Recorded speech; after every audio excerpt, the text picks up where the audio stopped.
राज्य में ममता और प्रधानमंत्री मातृवंदना योजना को मिलित भाव कार्यकारी करने निष्पत्ति गतकाली मुख्यमंत्री मोहन चरण माझी यही घोषणा करते दुईटी योजना अधीन पुत्र संतान जन्म क्षेत्र में महिला को 10,000 और कन्या संतान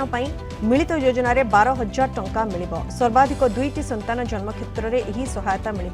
वर्धित राशि खूब शीघ्र लागू होब बोली पुरी रे एक कार्यक्रम में जोगदेवा अवसर में उपमुख्यमंत्री प्रभाती परिड़ा कहते।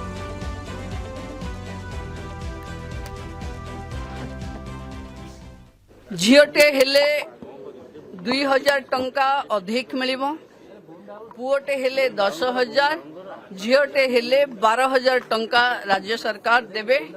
एवं जोठी पीवीटीजी एरिया से जगह रे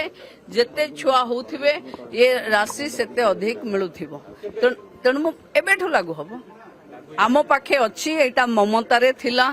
प्रधानमंत्री मातृवंदना रे थिला, ओडिशा सरकार ताको कन्वर्जेंस करिछि। गतकाली मुख्यमंत्री घोषणा करिसंती एवं जेबेठु घोषणा हैला राज्य रे सेबेठु लागू आग मासरु सेमाने एई सुविधा पाइबे।